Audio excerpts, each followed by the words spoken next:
உன்னதமான நாமத்தினாலே கூடி வந்திருக்கிற உங்கள் யாவரையும் நாங்கள் வாழ்த்தி வரவேற்கிறோம். இந்த வழியிலே கர்த்தருடைய வார்த்தைக்கு நாங்கள் செவி கொடுக்க இருக்கிறோம். இந்த புதிய வருஷத்திலே 2025ஆம் ஆண்டு கர்த்தர் நம்மோடு கூட பேச போகிற வார்த்தைகளுக்காக நாங்கள் உங்களாக இரக்கமுள்ள நல்ல ஆண்டவரே, உங்கள் நல்லதூர் நாங்கள் சோதரிக்கிறோம். அப்பா, நீர் இந்த நாளிலே கர்த்தாவே இந்த புதிய வருஷத்திலே எங்களை பலப்படுத்தும்படியாக, எங்களை திடப்படுத்தும்படியாக, எங்களை உம்மை நம்பி நடக்கும்படியாக நம்ப பண்ணும் வார்த்தைகளை எங்களிடத்துக்கு கொடுத்து நீங்களை ஆசீர்வதிக்கும்படியாக நாங்கள் ஜெபிக்கிறோம். அப்படி கிருபைக்காக உங்களுக்கு நன்றி செலுத்துகிறோம். அன்றுவரே, அடியை மறைத்து உண்மை நீர் வெளிப்படுத்தி உங்களுடைய பரிசுத்த ஆவியான பிரசனத்தினாலே ஒவ்வொருவரையும் மூடி நீங்க காத்து நடக்கும்படியாக ஜெபிக்கிறோம். இந்த வசனத்தை கேட்டுக்கொண்டிருக்கிற ஒவ்வொருவரையும் நிறைவாக ஆசீர்வதிக்கும். இந்த வருஷத்திலே ஆண்டவரே பல நன்மைகளினால் ஒவ்வொருவரையும் திருப்தி அடைய செய்து ஆசீர்வதிக்கும்படியாக இயேசு கிறிஸ்துவின் நாமத்தில் பங்குகிறோம் எங்கள் ஜீவனோட நல்ல பிதாவே. ஆமென், ஆமென். நல்லது. இந்த வழியில் நீங்க பாத்தீங்கன்னு சொன்னா நாங்கள் வாசிப்போம். மாற்கு புத்தகம் 5ஆம் அதிகாரத்துக்கு நாங்கள் திருப்பிக் கொள்வோம். மாற்கு 5 25வது வசனத்தை நாங்கள் வாசிப்போம். அப்பொழுது 12 வருஷமாய் பெரும்பாடுள்ள ஒரு ஸ்திரீ அநேக வைத்தியர்களால் மிகவும் வருத்தப்பட்டு தனக்கு உண்டானவைகளை எல்லாம் செலவழித்தும் சற்றாகிலும் குணமடையாமல் அதிக வருத்தப்படுகிற பொழுது இயேசுவை குறித்து கேள்விப்பட்டு, நான் அவருடைய வஸ்திரங்களையாகிலும் தொட்டால் சொஸ்தமாவேன் என்று சொல்லி. இந்த வசனத்தை நாங்க பார்க்கிற பொழுது இதுக்கு ஒரு தலைப்பை நாங்க கொடுப்போம் என்று சொன்னால் நல்ல கவனிங்க. கைவிடப்பட்ட மனிதர்களால் கைவிடப்பட்ட ஒரு மனிதன் பார்க்க வேண்டியது தேவனை தவிர ஒருவருமே இல்லை. மனிதர்களால் கைவிடப்பட்ட ஒரு மனிதன் பார்க்க வேண்டியது யாரு? தேவனை தவிர ஒருவருமே இல்லை. இந்த தலைப்புல தான் நாங்க பார்க்க போகிறோம். நல்ல கவனிங்க. அப்ப இங்க ஒரு பெண்ணை குறித்து நாங்க பார்க்கிறோம். அந்த பெண் 12 வருட காலமாக, ஒரு வருடம் 2 வருடம் இல்லை, 12 வருட காலமாக ஒரு பெரும் பாடுகளை அனுபவித்த ஒரு பெண். அப்ப அந்த பெண்ணுடைய இறந்த கால வாழ்க்கையை நாங்க பார்க்கிற பொழுது, அந்த இறந்த கால வாழ்க்கையில் அந்த பெண் அநேக வைத்தியர்களால் மிகவும் வருத்தப்பட்டு, அப்படின்னா என்னன்னு பாத்தீங்கன்னு சொன்னா நிறைய வைத்தியர்களை நாடி, அதாவது டாக்டர்ஸ்மார்களை நாடி இந்த பெண் தன்னுடைய வாழ்க்கையில ஒரு சுகத்தை பெற்றுக் கொள்ளலாம் என்ற எண்ணத்தோடு கூட இந்த பெண் என்ன பண்றான்னு சொல்லி பாத்தீங்கன்னா டாக்டர் மாட்ட போறாங்க. டாக்டர் மாட்ட போன என்ன இருக்கும் பாத்தீங்கன்னா, இவங்க டாக்டர் மாட்ட போய் அநேகமான பணங்களை என்ன செய்யறாங்க, செலவழிக்கிறாங்க. நல்ல கவனி. அப்ப முதல் ஒரு மனிதனுடைய வாழ்க்கை எப்படி இருக்கும் அப்படின்னா, அவன்கிட்ட பணம் இருக்கும்னு சொன்னா அவனுடைய உற்றார்கள், உறவினர்கள், நண்பர்கள் யாரையுமே அவன் எதிர்பார்க்க மாட்டான். பணம் இருக்கும் வரைக்கும் அவன் தன்னுடைய பணத்தை கொண்டு தனக்கான எல்லாவற்றையும் பெற்றுக்கொள்ளலாம், தனக்கு ஒரு சுகத்தை பெற்றுக்கொள்ளலாம், தனக்குண்டான நிறைய ஆசீர்வாதங்களை பெற்றுக்கொள்ளலாம் அப்படின்னு சொல்லி பல விதமான காரியங்கள் என்ன பண்ண சொல்லி பாத்தீங்கன்னா, தனக்கு இருக்கிறதான பணத்தை கொண்டு அவன் என்ன சொல்ல நிறைய காரியங்களை செய்வதற்கு முயற்சி செய்வான். அப்ப இந்த பெண்ணை நீங்க பார்க்கும் பொழுது இவர் தன்னிடத்தில் இருந்த எல்லா பணங்களையும் கொண்டு போய் கொடுத்து வைத்தியர்கள் மூலமாக எப்படியாவது சுகத்தை பெற்றுக்கொள்ளலாம் என்று சொல்லி நினைத்து அதிகமான பணங்களை அவள் செலவழித்து முடித்ததை நாங்கள் இங்கே பார்க்க இந்த வசனத்தில் நல்ல கவனிப்போம். அப்ப அவ்வளவு பணங்களை செலவழித்ததுக்கு பிறகு அவள் தன்னுடைய வாழ்க்கையில உணர்ந்த காரியம் பார்த்தீங்கன்னா, சற்றாகிலும் அவளுடைய வருத்தம் என்ன செய்யப்படும் சொல்லி பார்த்தீங்கன்னா, குணமடையாமல் அது அதிக வருத்தத்தை என்ன பண்ணிக்கிட்டு உண்டாக்கி இருக்கிறது. சற்றாகிலும் கொஞ்சம் கூட அவளுக்கு என்ன செய்யறது, வருத்தம் என்ன செய்யுது, குறைய இல்லை, மாறாக அந்த வருத்தம் என்ன செஞ்சு அது அதிகரிச்சு கொண்டு இருந்ததை தன்னுடைய வாழ்க்கையில அதிகரிச்சு கொண்டு இருந்தது பார்க்கிறேன். தன்னுடைய நிகழ்கால வாழ்க்கை, இது இறந்த கால வாழ்க்கையில பார்த்தீங்கன்னு சொன்னா அவள் பணங்களை செலவழித்து சுகத்தை பெற்றுக்கொள்ள நினைச்சு பார்த்தா நடந்த விஷயம் என்னன்னா, வருத்தம் அதிகமாகி இருக்கிறது. தன்னுடைய சரத்தில் அவர் என்ன செய்யறாங்க பார்த்தீங்கன்னா உணர்கிறாங்க. அப்பொழுது நீங்க பார்க்கும் பொழுது சார் நல்ல கவனிங்க, அவளோடு கூட இருந்த ஊற்றார்கள், உறவினர்கள், நண்பர்கள், இப்ப ஒரு மனுஷன் பணம் இல்லாம போகும் பொழுது, அவனுடைய எல்லா விதமான சொத்துக்கள் எல்லாம் அழிக்கப்படுகிற பொழுது, எல்லாம் இல்லாம போகும் பொழுது நீங்க ஒரு பயம் என்ன செய்ய மாட்டாங்க, யாருமே அந்த மனுஷனை கணக்கெடுப்பாங்களா? ஒருத்தர் ஒண்ணுமே இல்லாம போனா அந்த மனுஷனை யாருமே என்ன செய்ய மாட்டாங்க, கணக்கெடுக்க மாட்டாங்க. சார் இருக்கும்போது தான் தேடி வருவாங்க, 4 பேர் தேடி வருவோம். ஒண்ணுமே இல்லாம போன என்ன செஞ்சுருவாங்க, ஒருத்தருமே அந்த மனுஷனை என்ன செய்ய மாட்டாங்க, கணக்கெடுக்கவே மாட்டாங்க. சார் அது ரொம்ப மிகப்பெரிய ஒரு வேதனைக்குரிய விஷயம். சரிதானே? அப்ப அப்படி இருக்கிற சூழ்நிலையில இவருடைய நிலைமை என்ன சொன்னா, ரைட், இப்ப தனக்குள்ள ஒரு காரியத்தை குறித்து அவர் தேட ஆரம்பிச்சு சொன்னா, ரைட், இப்ப எல்லா டாக்டர்ஸும் கைவிட்டாங்க. அது இறந்த காலத்தில் அவருடைய என்ன சொல்றது, திறமைக்கு ஏற்ற பிரகாரமா தனக்கு இருந்த பணத்தை கொண்டு, தனக்கு இருந்ததான சொத்துக்களை கொண்டு தனக்கு ஒரு சுகத்தை பெற்றுக்கொள்ளலாம் நினைச்சு பார்த்தா அது அவருடைய இறந்த கால வாழ்க்கை அது முடியாம என்ன செஞ்சிருச்சு, போயிருச்சு. இன்றைக்கும் நம்முடைய வாழ்க்கையில பாத்தீங்கன்னா பல வருட காலமாக சாரி அநேக தெய்வ வழிபாடுகளில் ஈடுபட்டிருப்போம், அநேகமான காரியங்களை வாழ்க்கையில பண்ணி கொண்டிருக்கிறோம். ஆனா இதுல எல்லாத்துலயும் எந்த பிரயோஜனமுமே இல்லை. நாம செலவழிக்கிற ஒரு லாபமும் எங்களுக்கு என்ன செய்ய மாட்டேங்குது, வரவே மாட்டேங்குது. சாரி, இப்படியான ஒரு சூழ்நிலை இருந்த கால வாழ்க்கை நம்ம பார்த்தோம்னா புதிய வருஷத்துக்குள்ள அடியெடுத்து வச்சுக்கிற நாம என்ன பண்ணணும், ஒரு புதிய தீர்மானத்தை எங்க வாழ்க்கை என்ன செய்ய வேண்டாங்க, எடுக்க வேண்டும். அடே, இருந்த காலம் முழுவதும் சாரி, அதாவது கடந்த காலம் முழுவதும் என்னால் முடிந்த வரைக்கும் பிரயாசப்பட்டிருக்கிறேன், பல இடங்களுக்கு போயிருக்கிறேன், பல தெய்வங்களை நான் வழிபட்டிருக்கிறேன். ஆனா ஒரு காரியத்திற்கு விடுதலை என்ன செய்யப்படவில்லை, எனக்கு வரவே இல்லை. என்னுடைய வாழ்க்கையில சந்தோஷத்தை நான் காண முடியல, வாழ்க்கை சமாதானத்தை வாழ்க்கையில காண முடியல. சரி, அப்படின்னா இதுக்கு என்ன செய்யலாம்? அப்ப யார் உண்மையாகவே என்னை சந்தோஷப்படுத்தி, என்னை ஆசீர்வதித்து, சரி, என்னுடைய பெயரை பெருமைப்படுத்தக்கூடிய அளவுக்கு என்னை உயர்த்துவதற்கு யாரால முடியும் அப்படின்ற ஒரு தேடுதல் நம்முடைய வாழ்க்கையில் இருக்க வேண்டும். நல்ல கவனிங்க. தொடர்ந்தும் நிறைய பேர் பிசினஸா இருக்கட்டும், ஏதா இருக்கட்டும், லாபம் இல்லாத நஷ்டப்படுகிற காரியத்தை நம்ம பண்ணிக்கொண்டே இருப்போமாக இருந்தா நாம நம்மளை குறிச்சு ஒரு விஷயம் நான் ஆராய்ச்சி பார்க்கணும். அப்படின்னா என்ன காரியத்தினால என்னுடைய வாழ்க்கையில் இவ்வளவு பிரச்சனைகளுக்கு நான் முகம் கொடுத்துட்டு இருக்கிறேன், சரி, வியாதி என்னை விட்டு போக மாட்டேங்குது, தரித்திரியம் என்னை விட்டு என்ன செய்ய மாட்டேங்குது, ஏன் போக மாட்டேங்குது, சரி, கவலைகள் கண்ணீர்கள் நாள்தோறும் வாழ்க்கையில பெருகி கொண்டிருக்கிறதை தவிர ஒரு நாள் என்ன செய்யப்படவில்லை, குறைக்கப்படவில்லை. அப்படின்னா என்ன பண்ணலாம் அப்படின்னு சொல்லி ஒரு என்னை குறித்ததான ஒரு ஆராய்ச்சியை நான் செய்து அடுத்து வரப்போற காரியத்துக்கு என்ன பண்ணலாம் என்ற ஒரு தீர்மானத்தில் என்ன பண்ண வேணும், என்னுடைய வாழ்க்கை நான் செய்கிற மனுஷனாக இருக்கிறது. மனிதனுடைய விஷயம் நல்லா கவனிங்க. மனுஷன் தொடர்ச்சியா ஒன்னையே பண்ணிருக்க கூடாது. சரி, அவன் என்ன பண்ணா ஒரு விஷயத்தை மேல் நோக்கி பார்க்க வேணும், அடுத்து நான் என்ன செய்யலாம், சரி, என்னை சரியான விதத்தில் என்னை குணப்படுத்தி சரியான விதத்தில் என்னை ஆசீர்வதித்து என்னுடைய வாழ்க்கையை ஆசீர்வாதமான முறையில் கொண்டு போறதுக்கு யாருக்கு முடியும் என்ற ஒரு தேடுதலை தேடக்கூடிய மனிதனாக என்ன செய்யணும், ஒரு வாழ்க்கை இருக்க வேண்டும். நல்ல கவனிங்க. அப்ப இருந்த காலம் அப்படி போயிருச்சு, ஓகே. நிகழ்காலத்துல நடக்கிற சம்பவத்தை பார்த்தா தொடர்ந்தும் வியாதி நீங்கி போறதாக கண்டுபிடிக்க முடியல. தொடர்ந்தும் வியாதியினால் என்ன செஞ்சிட்டு இருக்காங்க, தாக்கப்பட்டு கொண்டிருக்கிறாங்க. இப்ப சுத்தி இருக்கிற எந்த மனுஷர்களுடைய ஆதரவும் என்ன செஞ்சு போச்சு, இவனுக்கு இல்லாம போயிடுச்சு, மனுஷனுடைய ஆதரவு இல்லாம போயிடுச்சு. நல்ல கவலை. அது மட்டும் இல்ல, இரத்த போக்கோடு கூட இருந்தால் இந்த பெண்மணி எல்லா மனிதர்களாலையும் தீட்டுள்ளவளாக எண்ணப்பட்டது நிமித்தம் இவர் ஒதுக்கப்பட்ட நிலையில என்ன செஞ்சுட்டு இருந்தார். அப்ப ஒதுக்கப்பட்ட நிலை, அவள் தீட்டு உள்ளவளாச்சே, அப்படி தீட்டு யாரும் பார்க்கக்கூடாது பேசக்கூடாதுன்ற மாதிரி ஒரு தீட்டான நிலைமையில ஒதுக்கப்பட்ட நிலையில் காணப்படுகிறதை தன்னுடைய வாழ்க்கையில உணர்ந்துட்டு அவ தேடி பார்க்கிற பொழுது ஒரு சம்பவம் நடக்கிறது. இயேசுவை குறித்து கேள்விப்படுகிறோமே, இயேசுவானவர் எப்படிப்பட்டவர் அப்படிங்கிறத ஒரு தேடுதலாக தேடுகிறார். இன்னைக்கு நம்ம அநேக பேருடைய வாழ்க்கையில் நல்ல கவனிங்க, இயேசுவை குறித்து போதித்துக் கொண்டிருக்கிறோம். வீடு வீடாக போதிக்கிறோம், தெருவாக போயிட்டு கர்த்தருடைய இயேசு கிறிஸ்துவை குறித்து நாங்கள் என்ன செய்யணும், நாங்கள் பேசணும். இயேசு கிறிஸ்து உங்களை நேசிக்கிறார், இயேசு கிறிஸ்து உங்களை நேசிக்கிறார்னு சொல்றோம். அதுக்கு என்ன காரணம் அப்படின்னு பார்த்தீங்கன்னா, மனிதன் நம்ம கிட்ட ஏதாவது ஒண்ணு இருந்தால் மட்டும்தான் நம்மளை தேடி நம்ம கிட்ட நம்மளை நேசிக்கிறத போல காட்டுவானே தவிர, சரி, மனிதன் அல்லாத மனிதனாக இருக்கிறார்.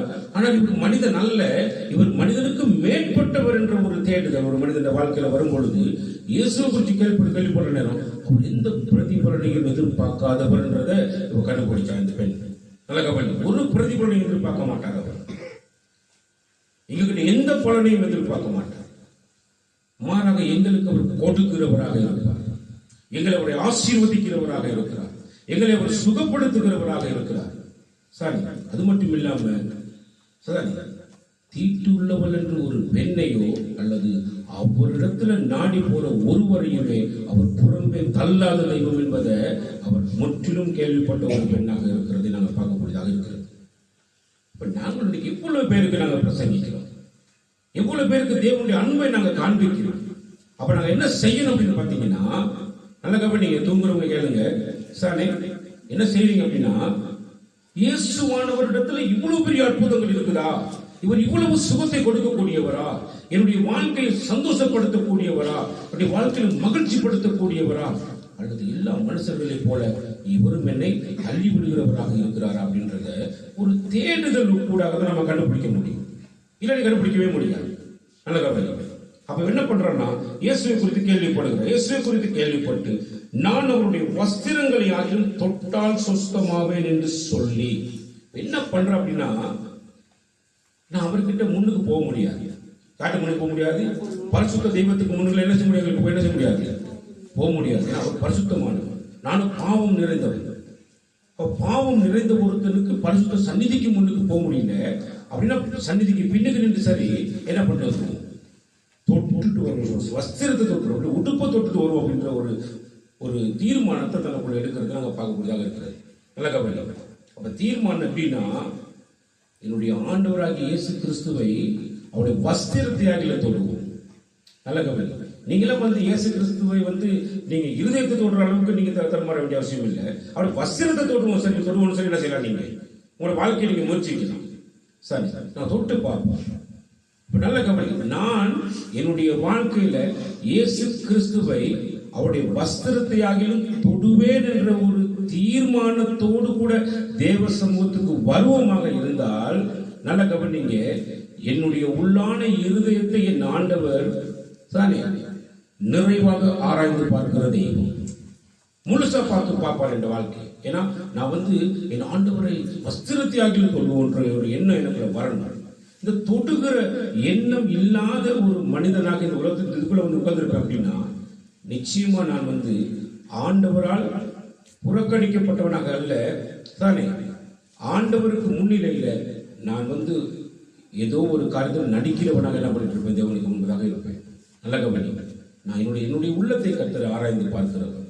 அப்ப அவர் என்ன விரும்புகிறார், நான் அவருடைய வஸ்திரத்தியாக தொடரணுமே அப்படின்ற ஒரு விசுவாசம், ஒரு ஆர்வம் எனக்குள்ள இருக்கிறதை கர்த்தர் விரும்புகிறார். நல்ல கவனி. அப்ப இவன் சொல்லிட்டு என்ன செய்ய பார்த்தீங்கன்னா, ஜனக்கூட்டத்தை பார்க்க, பெரிய ஜனக்கூட்டம் சாரி அவருக்கு பின்னாக வந்துகிட்டு இருக்கிறாங்க, நிறைய பேர் வந்துட்டு இருக்கிறாங்க. என்னோட பத்தி சொன்னா எப்படியாவது ட்ரை பண்ணி. இப்ப நல்ல கவனிங்க, ஜன நெருக்கடிகள் இருக்கலாம், பல தடைகள் இருக்கலாம். உங்க வீட்டுல உங்களோட சொந்தக்காரங்க பந்தக்காரங்க யாராவது உங்களை சேர்ச்சிக்கு போவீங்க, அப்புறம் நீங்க இயேசு கிறிஸ்து கிட்ட போவீங்க, இதெல்லாம் போயிடா அப்படின்னு சொல்லிட்டு இருக்கானா, இப்படி பல தடைகள் உங்க வாழ்க்கையில வரலாம். ஆனா எல்லா தடைகளையும் மீறி நீங்க என்ன செய்வீங்க அப்படின்னா, நான் இயேசு கிறிஸ்துவின் வஸ்திரத்தை தொற்றுவேன் அப்படின்ற ஒரு ஆர்வம் உள்ளவர்களாக நீங்க இருப்பீங்கன்னா, நல்ல கவனிங்க, அந்த கூட்டத்தில் ஒருத்தனுக்கும் தெரியாது உங்களோட ஆர்வம் எப்படிப்பட்டது அப்படின்னு. யாரும் உங்களை பத்தி புரிஞ்சுக்க மாட்டாங்க, நீங்க எதுக்காக போராடுறீங்கன்னு புரிஞ்சுக்க மாட்டாங்க. சரி, உங்களுடைய வேதனைகளை யாருக்கும் புரிந்து கொள்ள முடியாது. ஆனால் நீங்க தொற்றலான்னு நினைச்சு கர்த்தருடைய சமூகத்துக்கு நேராக நீங்க உங்களுடைய வாழ்க்கையை நீங்க அர்ப்பணித்து போகிற வேலையில உங்களுடைய மொத்த வேதனையையும் அறிந்திருக்கிறவர் நம்முடைய ஆண்டவராக இயேசு கிறிஸ்து மாத்திரம். சரி, அவருக்கு தெரியும் நீ என்ன பாடம் அனுபவிக்கிற, சரி எந்த சூழ்நிலையில இருக்கிறன்றத அவருக்கு நல்லா தெரியும். நல்ல கவனி. அப்ப என்ன நடக்குது பார்த்தீங்கன்னு சொன்னா, இறந்த காலம் அவருடைய வாழ்க்கை படு மோசகரமாக இருந்தது. நிகழ்காலத்துல அவள் தன்னுடைய வாழ்க்கையில் ஒரு தீர்மானத்தை எடுக்கிறார். தீர்மானத்தை எடுத்து இயேசு கிறிஸ்து தொடுவதற்கு முயற்சி செய்து அந்த ஜன கூட்டத்துக்குள்ளே அவருடைய வஸ்திரத்தை தொட்டாள். அப்ப தொட்டால் என்ன அர்த்தம் அப்படின்னு பாத்தீங்கன்னா, நிகழ்காலத்துல அவருடைய தீர்மானம், இனி நான் யாரையும் நம்பி பிரயோஜனம் இல்லை, எந்த சொந்தத்தை நம்பி எனக்கு பிரயோஜனமே கிடையாது, இயேசு கிறிஸ்துவை தவிர என்னுடைய வாழ்க்கையில் எனக்கு விடுதலை கொடுப்பதற்கு, என்னை நேசித்து தம் பக்கமாக சேர்த்துக் கொள்வதற்கு, என்னுடைய வேதனை இதுதான் என்று அறிந்து என்னுடைய வேதனைக்கு சரியான ஒரு மருந்தை எனக்கு கொடுப்பதற்கு இயேசு கிறிஸ்துவை தவிர வேறு ஒருவருமே இல்லை என்ற ஒரு சரியான தீர்மானத்தை எடுத்தவளாக அவருடைய இயேசு கிறிஸ்துவை அவருடைய வஸ்திரத்தை பின்னாக நின்று தொட்டார். நல்ல கவனி. தொட்ட மாத்திரத்தில் நடந்த சம்பவம் என்ன? வாசிப்போம். 29வது வசனத்தை வாசிப்போம். உடனே அவருடைய உதரத்தின் ஓரல் நின்று போயிற்று. உடனே நின்று போயிற்று. நல்ல கவனிங்க. இயேசு கிறிஸ்துவை இயேசு கிறிஸ்துவை நாடி வருகிற எப்பேற்பட்ட வியாதியாக இருந்தாலும் சரி, அது கேன்சராக இருக்கட்டும், அது என்ன பெரிய கொள்ளை நோயாக இருந்தாலும் சரி, இயேசு கிறிஸ்துவால சுகப்படுத்த முடியாத எந்த நோயும் கிடையவே கிடையாது. ஒரு நோயும் கிடையாது. சரி, கர்த்தரால் சுகத்தை கொடுக்க முடியும் அப்படின்ற அந்த விசுவாசத்தை உறுதியாக ஒரு மனிதன் தன்னுடைய வாழ்க்கையில தரித்து கொண்டு வந்து இயேசு கிறிஸ்துவை தொட்டும் அளவுக்கு இயேசு கிறிஸ்துவை ஒருத்தன் விசுவாசிக்கிறான்னு வச்சுக்கோங்களேன், அந்த விசுவாசம் தான் இயேசு கிறிஸ்துவை தொடுகிறதற்கான அடையாளம். இயேசு கிறிஸ்துவை விசுவாசிச்சேன்னா அந்த விசுவாசத்தின் அந்த பலன் எப்படி இருக்கும் அப்படின்னா, அடுத்த செகண்ட் நீ பூர்ண சுகத்தை உங்க வாழ்க்கையை பெற்றுக்கொள்ளும். உடனே நின்று போயிடுச்சு. அந்த வேதனை நீங்கி ஆரோக்கியம் அடைந்ததை தன் சரீரத்திலே உணர்ந்தான். தன் சரீரத்தில் உடனடியாக அந்த வேதனை நீங்கினதை உணர்ந்தான். அப்படின்றது இன்னைக்கு உணர்வு இல்லாத ஜனங்களாக நம்முடைய வாழ்க்கையை வச்சு பாருங்க. நம்மள எப்படிப்பட்டவங்களை யோசிச்சு பாருங்க. உணர்வே இல்லை, உணர்வே கிடையாது கொஞ்சம் கூட. சரி, அப்படி நம்மளுக்கு ஒரு பிடி சோறு கொடுக்கறதுக்கு நம்ம சொந்த வீட்டுக்கு வேணுமா என்ன செய்யலாம், பாரம்னு நினைக்கிறாங்க இந்த உலகத்தில் இன்னைக்கு நிறைய பேர். கொஞ்சம் யோசிச்சு பாருங்க. பின்னுக்கு தூங்குறவங்க கொஞ்சம் யோசிச்சு பாருங்க. சரி, நம்ம வீட்டில் ஒரு பிடி சோறு கொடுக்கறதுக்கு நம்மளை பாரம்னு நினைக்கிறான். வேலை வெட்டிக்கு போக மாட்டான், ஒண்ணு மாட்டான், இவனுக்கு கூட சாப்பாடு கொண்டு வச்சுட்டு இருக்கான், பாரம்னு நினைக்கிறான். ஆனா அப்படி ஆண்டவராகிய இயேசு கிறிஸ்து என்ன செய்ய தெரியுமா, நம்மளை கூப்பிட்டு நமக்கு தேவையான உணவுகளை கிட்டத்தட்ட ஒரு நேரத்துக்கு இல்ல பல நாட்களுக்கு தேவையானதை கூப்பிட்டு கொடுக்குறாரு. அப்ப அதை நம்ம வாழ்க்கையில பெற்றுக்கொண்டு கூட எங்களுக்கு உணர்வு கிடையாது. பாருங்களேன், கொஞ்சம் கூட உணர்வு இல்லை. உணர்வு இல்லாதவங்க யார் தெரியுமா, செத்த ஜனத்துக்கு சம்பந்தப்பட்டவங்க. செத்து போன ஜனம் தான் ஒண்ணுமே உணராது, வெட்டினாலும் தெரியாது, குத்துனாலும் தெரியாது. நாம உணர்வு உள்ளவர்கள் இல்லையா? அப்ப என்ன யோசிக்கணும், நம்முடைய ஆண்டவர் இவ்வளவு நேசிக்கிறார் நம்மளை. இப்படி நேசிக்கிறேன், என் பெத்த பிள்ளை என்னை பார்க்க மாட்டான், என் வீட்டில் உள்ள யாருமே என்னை பார்க்க மாட்டான், யாரு கூட என்னை விசாரிக்க மாட்டான். அப்படி இருக்கும் பொழுது என் இயேசப்பா என்னை கூப்பிட்டு என்னுடைய தேவைகளுக்கு 10 நாளைக்கு தேவையான, 15 நாளைக்கு தேவையான, 1 மாசத்துக்கு தேவையானதெல்லாம் எனக்கு கொடுத்து என்னை ஆசீர்வதிக்கிறாரு, என்னை திருப்திப்படுத்துறாரு, என்னை சாப்பாடு கொடுத்து போஷிக்கிறாரு, எவ்வளவு என்னை நேசிக்கிறார் அப்படின்றத புரிஞ்சு கொள்ளுகிறவன் தான் உணர்வுள்ள மனிதனாக என்ன செய்ய முடியும், இருக்க முடியும். சரீரத்தில் உணர வேண்டும். சரீரத்தை உணர்ந்தால்தான் ஆண்டவருக்கு அவர் சாட்சியா என்ன செய்வான், முன்னுக்கு வந்து நிற்பான். உணரலன்னா சாட்சி என்ன செய்ய முடியாது, நிற்க முடியாது. நல்ல கவனி. உடனே இயேசு தம்மிடத்திலிருந்து வல்லமை புறப்பட்டது தமக்குள் அறிந்து ஜனக்கூட்டத்துக்குள்ளே திரும்பி என் வஸ்திரத்தை தொட்டது யார் என்று கேட்டார். ஆண்டவருக்கு தெரியும் தன் வஸ்திரத்தை தொட்டது யார், தன்னை தொட்டது யாருன்னு அவர் கேட்கவே இல்லை. என் வஸ்திரத்தை தொட்டது யாருன்னு தான் கேள்வி கேட்கிறார். நல்ல கவனி. அது என்ன அர்த்தம் அப்படின்னா, அவருடைய வஸ்திரத்தை ஆகிலும் தொடுவேன் என்று நினைத்த பொழுதே, அந்த கற்பனை செய்தது யோசித்த பொழுதே ஆண்டவராகிய இயேசு கிறிஸ்துவுக்கு தெரியும், எனக்கு பின்னுக்கால ஒரு பெண் வர்றா, என்னை தொட போறான்னு அவர் நல்லாவே தெரியும். ஏன்னா அவர் எல்லாவற்றையும் முன்னறிந்த தெய்வம், சகலத்தையும் முன்னறிந்தது அவர் நல்லா தெரியும். இப்ப தொட்டது யாருன்ற கேள்வி கேட்கும் பொழுது சுத்தி இன்னைக்கு இவ்வளவு ஜனக்கூட்டம் இருக்குதே, தொட்டது யாருன்னு கேட்குறீங்களேன்னு சொல்லி கேள்வியா கதப்பாங்க, கேள்வியா கேட்பாங்க. நல்ல கவனிங்க. இந்த இடத்துல நாங்களும் அப்படித்தான். சிஸ்டர், அம்மா உங்களை ஆண்டவர் தொட்டாரா, ஆண்டவர் சுகத்தை கொடுத்தாரா, நீங்க சரத்தில் உணர்ந்திருக்கீங்களா அப்படின்னு கேள்வி கேட்டா சரி, அந்த நாம மேல மேல முடிச்சுட்டு உட்காந்துருக்கோம். ஏன்னா எங்களுக்கு அந்த உணர்வு இல்லாத நிலைமையில எண்ணிட்டு இருப்போம், நம்ம உட்காந்துருக்கோம். கட்டாயம் கர்த்தர் எனக்கு சுகத்தை கொடுத்தார், எனக்கு பலத்தை கொடுத்தார், என்னை ஆசீர்வதித்திருக்கிறார் உணர்வு எனக்குள்ள கண்டுபிடிக்க வேண்டும். நான் கண்டுபிடிக்கிற உணர்வு எனக்கு இருக்குதா இல்லைன்னு பார்க்கணும். நான் அதுதான் மிக முக்கியம். சாணி ஏனென்று சொன்னான், என் ஆண்டவரை விசுவாசித்து வரக்கூடிய ஒருவரும் வெக்கப்பட்டு போக மாட்டாங்க, ஒருத்தர் கூட வெக்கப்பட்டு போக முடியாது. சரி, அதான் உண்மை. சரி, அதனால தான் ஆண்டவர் கேட்கிறார், யார் என்னை தொட்டது. சீசர்கள் என்ன பண்றாங்க சொல்றாங்க, சீசர்கள் அவரை நோக்கி திரளான ஜனங்கள் உங்களை நோக்கி நெருங்கி கொண்டிருக்கிறதை நீர் கண்டும் என்னை தொட்டது யார் என்று கேட்கிறீரே என்றார்கள். அப்ப என்ன நினைக்கிறீங்கன்னா, இதை செய்தவரை காணும்படிக்கு அவர் சுற்றிலும் பார்த்தார். அவர் தெரியும் செய்தவளை காணும்படிக்கு அப்படின்னா செய்தவன் அல்ல செய்தவள், செய்தவன் அல்ல செய்தவள் அப்படின்னு என்ன அர்த்தம் அப்படின்னா, நீங்க எழுத்தாளர் மாற்றி எழுதும் பொழுது தெளிவா எழுதுற அப்படின்னு பாத்தீங்கன்னா செய்த ஒரு பெண் தான் செஞ்சுக்கிறா, அந்த பெண்ணை காணும்படி ஆண்டவர் என்ன பண்றார், இயேசு கிறிஸ்துவை விசுவாசிக்கிறவர்களை பார்க்க விரும்புகிறவர் தான் நம்முடைய ஆண்டவர். நல்ல கவனி, இயேசு கிறிஸ்துவை நீங்களே சின்ன பிள்ளைகளை விசுவாசிக்கிறீங்களா? அப்படி நீங்க இயேசு கிறிஸ்துவை விசுவாசிக்கிறீங்கன்னா உங்களை பார்க்கணும்னு விரும்புவார் ஆண்டவர். உங்க உள்ளதை பார்க்கணும்னு விரும்புவார். எதுக்காக பார்க்கணும்னு விரும்புவார்? அவர் உங்களை பார்த்தாதான் 4 பேத்துக்கு உங்களை அவர் காட்டுவார். உங்களை புரிதல பேசுறது, கேக்குதான பேசுறது? நல்ல கவனிங்க. அவர் முதல் உங்களை பார்க்கணும். பார்த்துட்டு தான் இவன் தான் என்னை தொட்டான், இவன் தான் என்னுடைய விசுவாசி, இவன் தான் நான் எனக்கு பிரியமானவன் இப்படின்றத காட்டுறதுக்கு அவர் முதல் உங்களை பார்க்கணும்னு விரும்புகிறார். ஏன் பார்க்க விரும்புகிறார்னா, எவன் ஒருவன் இயேசு கிறிஸ்துவை சரியாக விசுவாசிக்கிறானோ அவன் மேல் தேவன் பிரியமாக இருக்கிறார். சரி, தேவன் பிரியமாக இருக்கிறபடினாலதான் அவனை, நல்ல கவனி, அவனை ஆண்டவராகிய தேவன் பார்க்க விரும்புகிறார். நல்ல கவனி. அப்ப என்ன, தன்னிடத்தில் சம்பவித்ததை அறிந்த அந்த ஸ்திரீயானவர் பயந்து நடுங்கி அவர் முன்பாக வந்து விழுந்து உண்மையெல்லாம் அவருக்கு சொன்னார். சாட்சி சொல்ல கூப்பிட்டோம், முன்னுக்கு வாங்க, சாட்சி சொல்ல கூப்பிட்டு வாங்க சொல்லி. உங்களால சாட்சி சொல்றது கூட உடம்புல உணர்வு கிடையாது, ஒரு இருதயத்துல உணர்வு இல்லை. ஆண்டவர் இவ்வளவு நன்மைகளை செய்திருக்கிறாரே.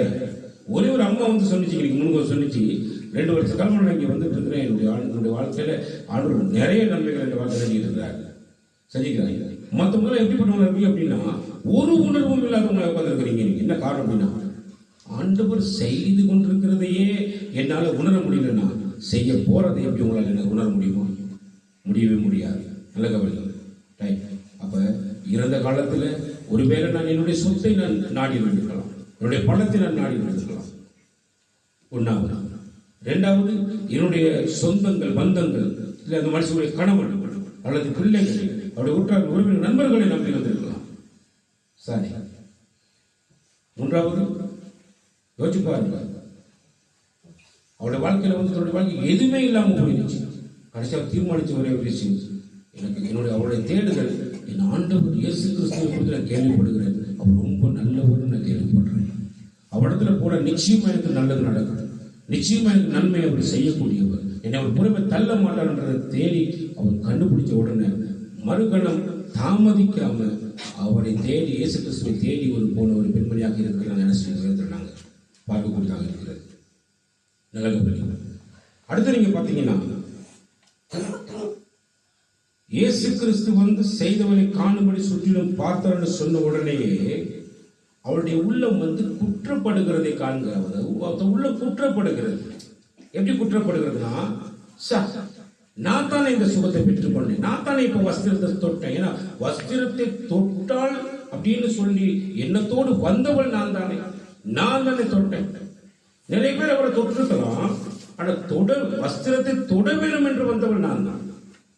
நிறைய பேர் இடிச்சிட்டு போயிருக்கலாம், அதெல்லாம் அவர் கேட்கல. நீ இடிச்சிட்டு போனதை கேட்கல, உரைச்சிட்டு போனதெல்லாம் கேட்கல, தொட்டதை கேட்கிறார். சரி, நல்ல கவனி. அப்ப நான் தானே தொட்டேன். அப்ப குற்ற உணர்வு வந்துச்சு அவளுக்குள்ள. அப்ப நமக்குள்ள எப்படிப்பட்ட குற்ற உணர்வு வரணும் அப்படின்னா, அடே ஆண்டவர் நேற்றினுடைய தேவையை சந்திச்சாரு, இன்றைக்கு காலையினுடைய தேவையை சந்திச்சாரு, இவ்வளவு பெரிய எக்ஸிடென்ட் என்ன செய்யறாரு, நீங்க என்னை பாதுகாத்தாரே. சரி, நான் தானே இதுல பிரயாணம் பண்ணேன், நான் தானே இந்த இடத்துல இருந்தேன், என்னுடைய வாழ்க்கையில் இத்தனை காரியங்கள் வாழ்க்கையில் செய்தாரு, இது கர்த்தர் தானே என்னை பாதுகாத்தார் என்று சொல்ற அந்த உணர்வு உள்ள ஒரு மனிதனுக்குள்ளதான் அந்த குற்ற உணர்வு வரும். ஐயோ, நான் ஆண்டவருக்கு எதையும் மறைக்க முடியாது, அவனுக்கு எதையுமே. எவ்வளவு பெரிய ஜனக்கூட்டத்துக்குள்ள இயேசு கிறிஸ்துடைய அதாவது அந்த வஸ்திரத்தை தொட்டுட்டு சுகத்தை பெற்றுக் கொண்டு வந்துடலான்னு நினைச்சா, சரி, அதை கூட நான் தேவனுக்கு முன்பாக என்ன செய்ய முடியாது, நான் மறைக்க முடியாது. அது என்ன அர்த்தம்னா, ஆண்டவராகிய இயேசு கிறிஸ்துக்கு முன்பதாக எல்லாமே நிர்வாணமாயும் வெளியரங்கமாயும் இருக்கிறது. சொல்லுங்க அல்லேலூயா. அவர் எதையுமே மறைக்க முடியாது. அவர் இனி நாம் ஒன்றும் செய்யலாது, நான் ஒழிஞ்சு போக முடியாது. உடனே முன்னுக்கு வந்தா தனக்கு சம்பவித்தது எல்லாத்தையும் என்ன செய்யலாம் சொன்னான். அதை சொல்றதுதான் எதிர்பார்த்த. ஏன் தெரியுமா, இவன் தீட்டுன்னு தான் என்ன செய்ய சுட்டு உட்காந்து ஒதுக்கி வச்சிருந்தீங்க. இவன் இந்த மனுஷன் வந்து ரத்த போக்கு நிறைஞ்சவர் வந்து இவன் தீட்டு விடுற மனுஷன்னு சொல்லி எல்லாம் ஒதுக்கி வச்சிருந்தேன். சரி, இவள் ஒரு மோசகரமான பெண் நினைச்சிட்டு இருந்தேன். மோசகரமான பெண் இல்ல, சரி, உண்மையோட வாழ்க்கையில பாவத்தை செய்து கொண்டிருந்தவள் தான். ஆனா ஒரே ஒரு விஷயம் என்ன தெரியுமா? என்னை விசுவாசித்தால் அவள் ரட்சிப்பை அடைந்தாள். நல்ல கவனிங்க.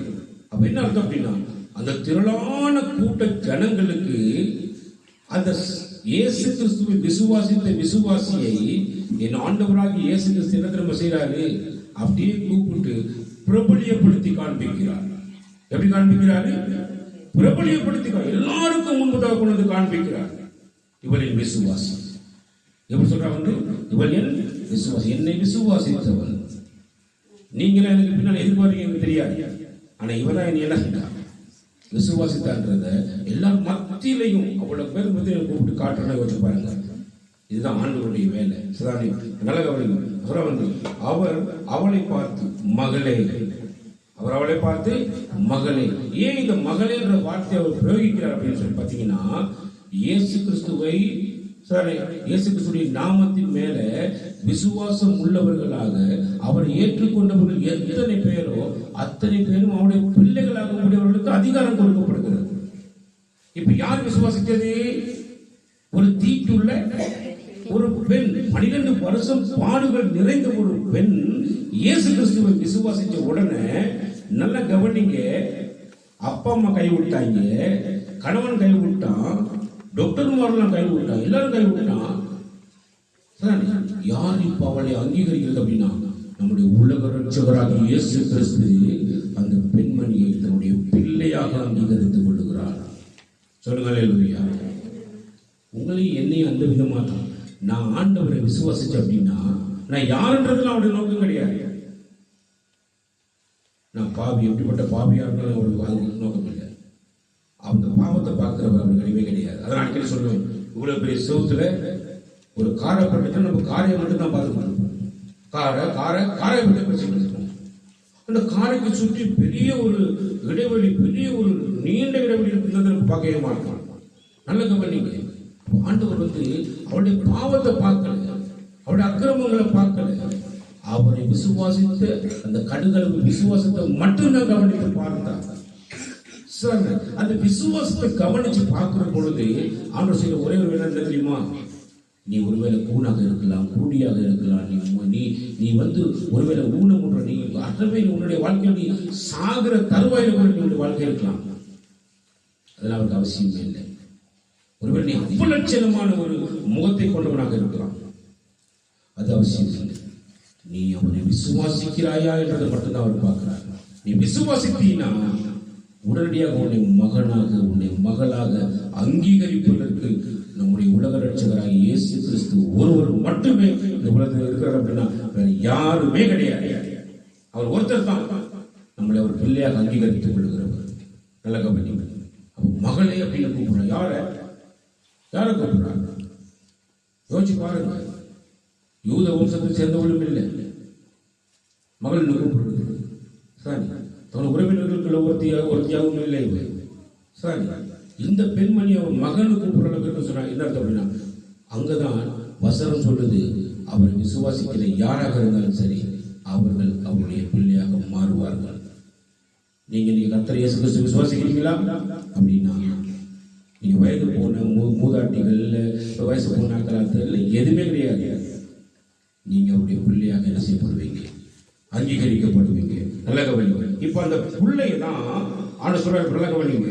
அந்த பிள்ளை மகளே, உன் விசுவாசம் உன்னை ரட்சித்தது. நீ விசுவாசித்த உனக்கு நீ ரட்சிப்பை பெற்றுக்கொள்ள. நீ நிறைய பேர் இருக்கணும், ஜோமனு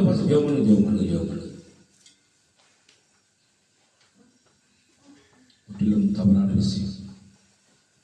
உங்களுக்கு இயேசு கிறிஸ்து மேல 100% விசுவாசம் இருக்கா? இயேசு கிறிஸ்து உங்களுடைய வாழ்க்கையில உங்களுடைய கண்ணீரை துடைப்பார் விசுவாசம் இருக்கா? உங்களுடைய வாழ்க்கையில உங்களுடைய தரித்திரத்திலிருந்து உங்களை மாற்றுவதற்கு அவரால் முடியும் விசுவாசிக்கிறீங்களா?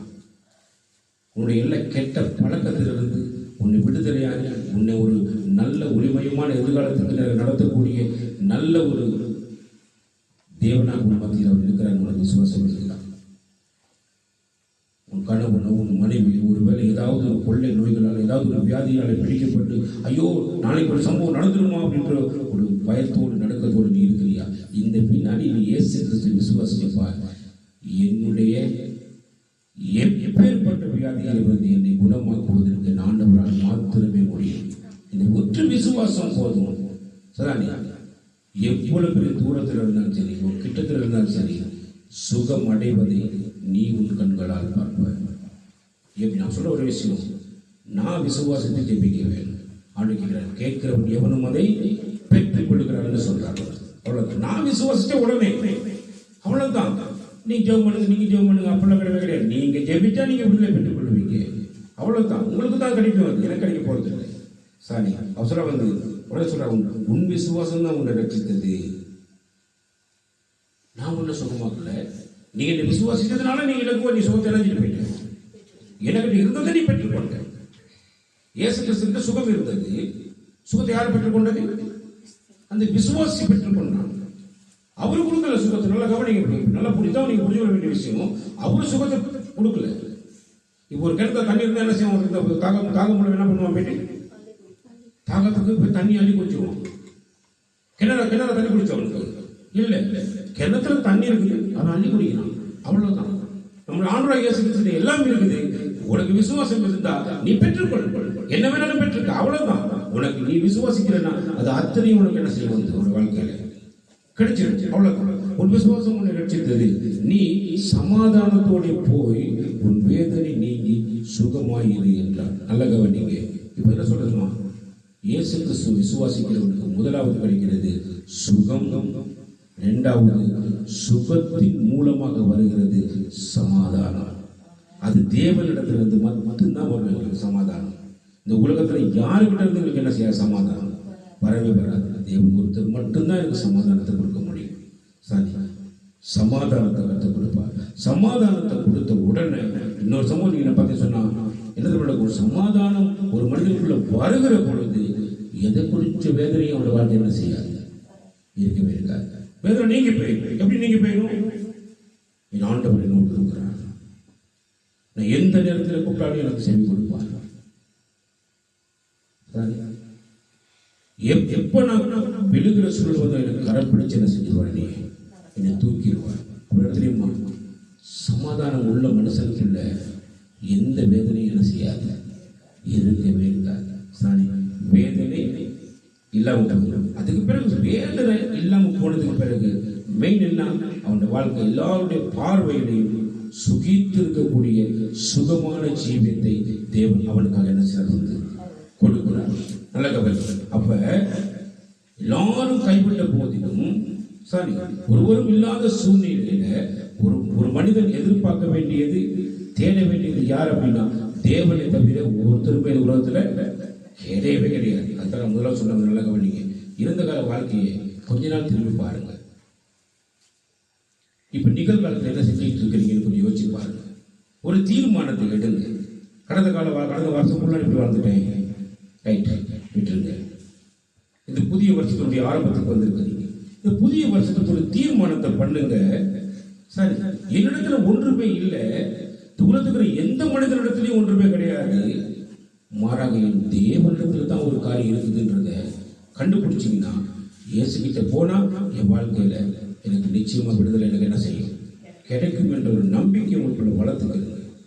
வளர்த்துட்டு என்ன செய்யும் அப்படின்னு கேட்டீங்கன்னா, சரி, உங்களுடைய பணம், உங்களுடைய அந்தஸ்து, உங்களுடைய சொந்தங்கள், பந்தங்கள், உங்களுடைய ஊற்றார்கள், உறவினர்கள், நண்பர்கள், அப்படி என்ன அர்த்தம்னா உங்களுடைய பாரம்பரியங்களை, உங்களுடைய கலாச்சாரங்களை, இது எல்லாத்தையும் விட்டுட்டு நேர இயேசு கிறிஸ்து மட்டும் பிடிச்சிக்கிட்டு, இயேசுவே நீங்க எனக்கு என்ன சொல்றீங்க அதை கேட்டு என்ன செய்ய போறீங்க, நான் செயல்பட போறேன்னு சொல்லி இயேசுவை தொடுறதுக்கு நீங்க முயற்சி செஞ்சு பாருங்க.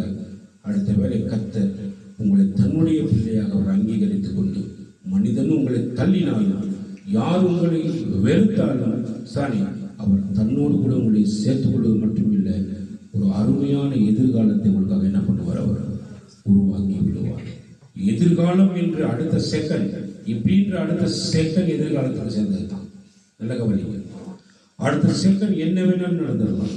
இந்த நிமிஷம், இந்த செகண்ட் நீ உன் ஆண்டவராகிய இயேசு கிறிஸ்துவை விசுவாசிப்பாய், ஆனால் அவர் உனக்கான எதிர்காலத்தை அருமையான விதத்தில் நினைச்சிருப்பார். அவர் உருவாக்கி வச்சிருப்பார். அப்ப அவரிடத்துல எல்லாம் இருக்கு. நீ விசுவாசித்தா நீ என்ன செஞ்சிருவாத பெற்றுக்கொள்ளுவார். அவ்வளவுதான். சிறிய காரியம் நாம விசுவாசிச்சா நம்ம பெற்றுக்கொள்ளுவோம். அவரிடத்துல கேட்க வேண்டியது ஆண்டவரே எனக்கு சோத்து கொடுங்க, எனக்கு பலத்தை கொடுங்க, கேட்கறதுக்கு அவசியமே இல்லை. இயேசு கிறிஸ்துவை விசுவாசிச்சிட்டாலே எனக்கு உண்டானது எல்லாம் அவரிடத்துல இருக்கு. அப்ப நானே என்ன செய்வேன், எல்லாத்தையும் எனக்கு என்ன செய்வேன், பெற்றுக்கொள்வேன். இவ்வளவுதான். கர்த்தர் இந்த புதிய வருஷத்திலே நீங்க ஆண்டவராகிய இயேசு கிறிஸ்துவை நம்பி அவர் மேல நீங்க விசுவாசம் வைப்பீங்களாக இருந்தா ஆண்டவர் தான் ஒவ்வொருவரையும் நிறைவான ஆசீர்வாதத்துக்கு நடத்தி எதிர்காலம் என்னும் ஒரு அருமையான எதிர்காலத்தை, ஒளிமயமான எதிர்காலத்தை உங்கள் ஒவ்வொருவருக்கும் உருவாக்கி ஒவ்வொருவரையும் ஆசீர்வதிப்பாராக. ஆமென்.